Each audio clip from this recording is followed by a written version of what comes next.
Why march in silence? Why circle a city without lifting a sword? And why would God command something so strange? Jericho wasn't just a city with walls. It was a fortress, tall, untouchable, unbreakable. Its walls didn't just protect, they intimidated. They said no one comes in. And for generations, no one tried. But now, here they were, a people who were once slaves, now marching, no weapons raised, no war cries, marching.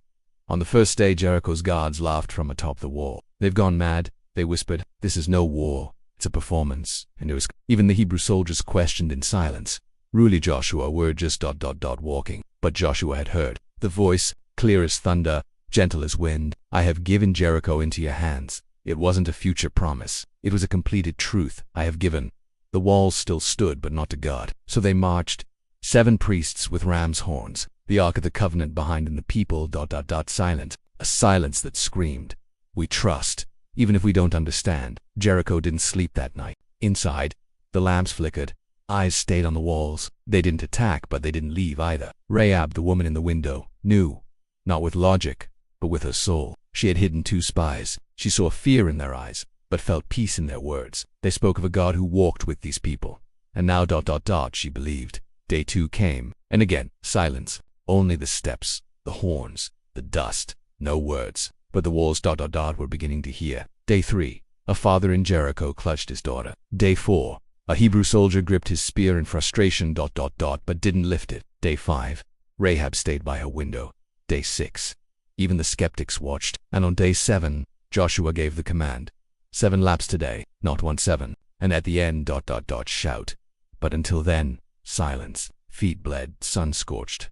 But something was building, about to break. Each circle wasn't just around Jericho. It was around fear, around doubt, and around the promise. By the 6th lap, the air pulsed. By the 7th, it was prophecy waiting to erupt. Still, silence, until the last lap ended. The priests stood still, raised the horns, and the people screamed. But not just any scream, it was every fear crushed, every promise remembered, every doubt thrown down, and the earth responded. The walls shook. Jericho, proud for centuries, heard something it never had before.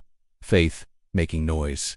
The walls began to fall. The story isn't over yet. But in that moment, the world saw what silence can build. Because sometimes, God doesn't ask you to fight. He asks you to trust and walk, even when it doesn't make sense. How many steps are there between a promise and doubt? How many times must you circle a wall before it finally falls inside and out? It was the 7th day. Joshua had risen before sunrise. His face was marked by time, but his eyes was steady, not from certainty, but from obedience. Since the first day, the people had walked around the city of Jericho in silence, 1 lap per day, just the dry sound of feet on sand and the low echo of ram's horns. But that day, the 7th, would be different. 7 laps, 7 rounds of the trumpet blast, and at the end, a shout. The command was simple, but something about it was unsettling. Don't fight, don't attack, just walk. In circles. As if God wanted more than just to tear down physical walls. Perhaps he wanted to tear down others first. Anxiety, disbelief, anger, pride, inside the fortress. The people of Jericho watched. They too were silent. Some mocked, others trembled. What was this, a ritual, a game, an army without weapons? The days had passed, and there was no logical explanation for what they were seeing. And in a way, that was worse than any normal siege, because the unknown is always more terrifying. On the 7th lap, Joshua felt the weight of the moment. The city ahead, the people behind, the presence of God unseen but undeniable. Each step was like a drumbeat in his chest. Each sound of the trumpet seemed to slice the air into the past and what was to come. Beside him, the priests carried the Ark of the Covenant, that sacred object that represented God's presence among them. It wasn't just a symbol. It was a living reminder of everything they'd already survived. The sea that split, the desert crossed, the manna that fell from the sky. And now, they stood before yet another impossibility. But there was a secret. Those walls, as imposing as they seemed, had already been defeated. Not by hands, but by faith. As they walked, the silence wasn't empty. It was full attention, expectation, unspoken prayers. Each step was a question. Is it now? And each lap a surrender. I will keep going even without understanding. By the final lap, the sun burned high overhead. Joshua stopped, looked at the sky, and with a firm voice, he said, and in that instant, all the silence of the previous days burst like a dam. The people screamed. Not just any scream. It was the cry of those who waited, who trusted, who believed against all odds. It was the cry of a generation shaped not by the sword, but by hope. And then, Something happened, the ground shook, the walls trembled, not because of the noise, but because of the obedience behind it. The earth seemed to split with invisible cracks, and as if made of paper and wind, the walls began to fall, one after another, in collapse. Inside Jericho, shock outweighed fear. No one expected the invisible to be more powerful than the spears, but it was. Joshua stood still. He didn't run, he didn't celebrate. He simply watched, because he knew this was only the beginning. Some soldiers fell to their knees, unable to comprehend. Others lifted their hands to the sky. Dust filled the air, but so did something else. The certainty that when God decides to act, no stone remains upon another. The city was exposed, but before the conquest there was a moment of reverence. Joshua ordered the city to be taken, but that certain places be spared. Among them, the home of a woman, Rahab, the one who, without ever seeing the God of Israel, believed in his strength, the one who had hidden the spies, the one whose past did not disqualify her future. And so, while the people advanced, something deeper was taking place. It wasn't just a city being destroyed. A new chapter was beginning, a confirmation that faith, when obedient, can transform any scene. The walls had fallen, but what God was building inside those people was far greater than anything he had torn down. When the dust settled and the sound of collapse faded, the city was unrecognizable. Jericho, once proud and impenetrable, was now nothing more than rubble and echoes. Fallen walls, shattered gates, open paths where once there were impossibilities. But not all was silent. Amid the debris, hurried footsteps, quiet orders, watchful eyes, and on every soldier's face a mixture of reverence and fear, as if walking through a miracle they didn't dare disturb. Joshua walked among the ruins like a man visiting an ancient tomb. He didn't smile, he didn't celebrate, he didn't shout victory. There was something in his eyes heavier than triumph, the awareness that this was no work of men. This was divine interference, and when heaven invades earth, even the victors must bow. A group of men ran up to him. "We found the house, my lord. It's still standing, untouched." It was Rahab's house. Amid the destruction, one wall remained upright, a single window with a scarlet cord hanging. A symbol, a sign, a reminder. God's grace does not follow human logic. While palaces collapsed, the home of a former prostitute remained, because within it lived faith. Joshua stopped at the entrance. Inside, Rahab embraced her family. Her face bore the marks of the fear they had endured, and something more. Gratitude. She couldn't quite explain what she felt. She only knew that, even without fully understanding this God, she had believed. And now, here she was, alive, protected, seen. Joshua looked into her eyes and said with conviction, "You and your household are now part of us, not because of what you've done in the past, but because of what you chose to believe." Rahab fell to her knees, not out of submission, but out of relief, reverence, the overwhelming realization that mercy had reached someone like her. As the city was secured, Joshua remembered the words God had spoken at the beginning. "Be strong and courageous. I will be with you." And now, witnessing the faithfulness of God carved into fallen stones and fulfilled promises, he understood. Courage is not the absence of fear. It is moving forward even when your heart trembles. Later that same afternoon, bathed in golden sunset light, the people gathered in front of the ruins, not to celebrate as warriors, but to worship as servants. The ground still reeked of dust, but the heavens seemed open, as if the gates of the impossible had been flung wide, and everyone there knew they would never see the world the same way again. Joshua lifted his eyes and spoke to the people. Jericho has fallen, not by sword, but by faith. What God promised, he fulfilled, and what he began, he will finish. The crowd fell silent. Some wept, others simply stared. No one dared touch the city's remains without permission, because they knew this ground was holy. It had been touched by the finger of God.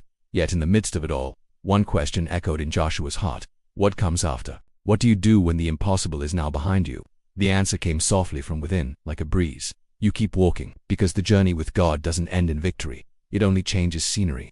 Before night fell, he gave a clear command. No one was to rebuild Jericho. Let its ruins remain as a memory, so that whenever someone passed through, they would remember. Where man sees walls, God sees a way. And so, under a sky streaked with orange, the people of Israel moved on, their eyes still glowing from what they had witnessed, their hearts stamped with a truth: faith that obeys brings walls down. When the walls of Jericho fell, it wasn't just a city that collapsed. Something deeper had been shaken.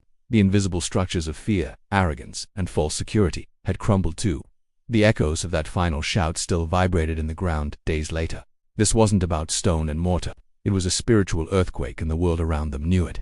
The neighboring cities grew restless. Kings gathered their advisors in the quiet hours of the night. The watchmen were doubled. Everyone kept asking. There was no invasion, no weapons. The Hebrews had simply walked for 7 days, and then ... they shouted, and the walls fell. like dry leaves in autumn, said an old merchant in a tavern in Ai, his voice trembling.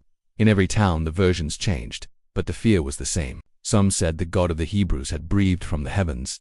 Others believed that angels marched around the city unseen, but no one, absolutely no one, dared to see them as just desert wanderers anymore. They were now living legend. They do not march alone, whispered the princes of Canaan. They walk with someone who goes before them. And while the enemies trembled, Israel marched on, but now with different steps. The silence between the tents was heavy with reverence. Every glance exchanged between the warriors seemed to say, "We witnessed the impossible." Joshua didn't smile. Even after such a resounding victory, his face remained serious. He knew something was wrong. There was a weight that didn't come from dust or exhaustion. It was spiritual, and he felt it pressing against his chest. That same night, he was approached by the leaders of the people. "There is sin in the camp," they said. "Someone has taken what was consecrated."